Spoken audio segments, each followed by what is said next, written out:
thing about right now is that he is in 10th position, right? 17 cars start, and that means that Adrian Vaez, with the reverse grid in race 2, will start at the back. So Regan definitely in the driving seat, so to speak, when it comes to race 2. Yeah, exactly. I mean, Liverpool is going to be starting last, and he has to win the race if he wants to win the championship. Yeah. If Beijing is finishing in the top 9. So no real panic for Beijing just yet. 6 minutes to go. Super League formula from Jerez. A nice, cool northerly breeze, but sunshine all the way as we come under the famous UFO and into turn 1. Through-going new shot is Sevilla. Borja Garcia and Eindhoven. There they are, just ahead of Beijing. Let's have a look at the gap. There's AC Milan. Corinthians still pushing them. Roma, Sevilla, and PSV. Waiting for Regan now. There he is. So Regan's still with a lot of work to do, and I don't think in 5 minutes he could catch that up. But I think, like we said earlier, he'll be happy with 10th. That'll do. That will work for him. And on board we are. Let's listen to the V12.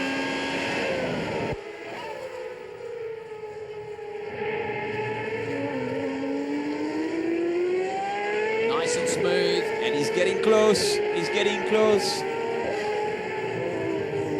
Greenbot's keeping it cool though. Whoa!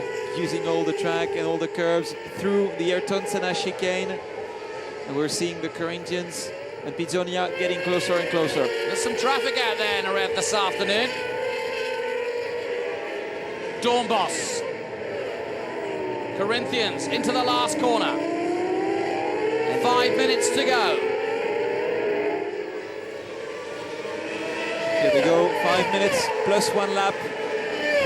Porto putting pressure on the Corinthians. I was going to say, while Corinthians are pushing, so too are Porto behind him. We're on board now with Antonio. In second gear, making the apex, waiting to have the steering wheel straight to put all the power down. The next corner should be flat. Yes, it is. Whoa. Very hard, and it's tight. The track is not very wide. In 4th gear, they're in 4th, they were in 5th in qualifying, and it's hard to go back on the power. You see the car sliding. He has to open the steering wheel gently. That's oversteer for you.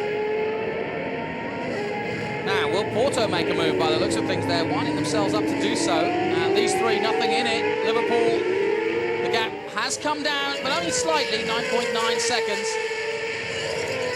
And car 14 has been summoned. That's Pizzonia's team manager from Corinthians, has been summoned to race control. The story is not over. We just had another twist. I wonder what that is about. So Pizzonia could be in trouble if his race manager... Speeding maybe in the pit lane. Possibly. Because we have Craig Dolby now on the screen with Anderlecht doing a very good race.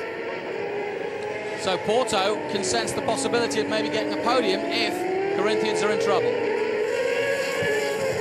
Tappy under pressure as well from Dolby. The English drivers, Tappy closing the door, checking his mirrors.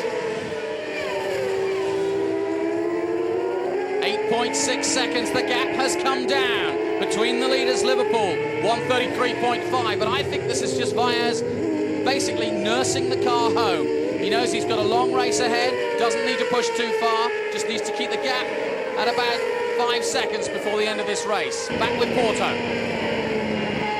In 4th, back onto the power. He's not close enough from Pizzonia to try to make a move. Still Pizzonia puts himself in the middle of the track to make sure Tristan is not going to be able to make a maneuver. A little bit of a slide there. That's Tristan Gamundi's driving style. He carries the brakes very deep into the corner, so the weight is still on the front of the car and the rear is very light, and the car is sliding. He has oversteer. He's pushing hard, Tristan. Yeah, no question about it. He really is pushing, as we saw on board there. And Corinthians still not decided as to whether the manager, who has gone to race control, has been given a penalty of any sort. We'll find out. I would really like to see Porto without the Corinthians in front of them, because I'm sure they could be putting some pressure on the AC Milan car. Right at the back of that group is Eindhoven. Well, I'm telling you something. There's only 2 minutes to go, and the pit lane is long, so maybe the team manager from Corinthians is not going to... He hasn't got there yet. No, he's not going to walk too fast to the race control. Beijing crossed the line now in 10th position, but meanwhile leading. What a story it's been. Liverpool FC, they've dominated the weekend so far as we go on board with Duncan Tappy and Tottenham. Up into 4th. Missing the apex there, running wide on the exit.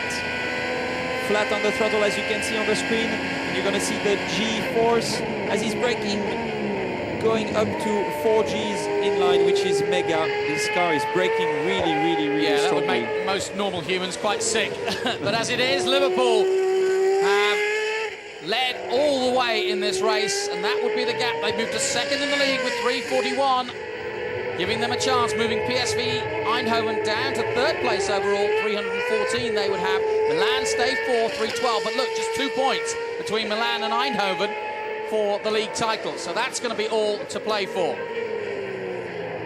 Liverpool then. 2 more laps to go. Clock needs to run down to 0, so he'll do another lap. There's the gap. We'll have a look at it. Was 8 seconds. It's now 7.8, but I think that's a controlled 7.8. It's not a worry. No, he's controlling. He's just taking it safe. So probably a few tenths slower than what he would do if he was completely pushing hard. Well, nobody's taken too much advantage of the push to pass because no one is able to overtake at the moment. But there's not many places to do so, is there? No, just the main straight, I think. That's why it's a good job from Beijing, because starting from 18th position, finishing 10th, is quite good on such a track. And the leg maybe, no. Tottenham having to close the door. Yeah, Duncan Tappy having to really drive defensively at the moment. So Adrian Valles marching on to victory, the man from Toluca in Alicante. Some 800 kilometers from his hometown, but they've got a busload of his fans and friends cheering him on at the moment, and he's doing the business.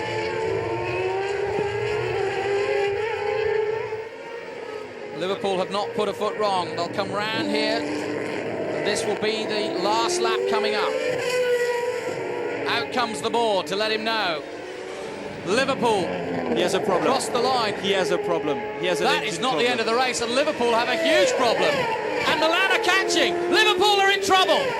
Liverpool has slowed dramatically.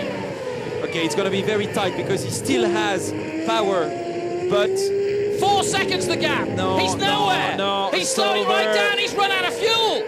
He ran out of fuel after qualifying. Here comes Dornbos. Dornbos and Corinthians.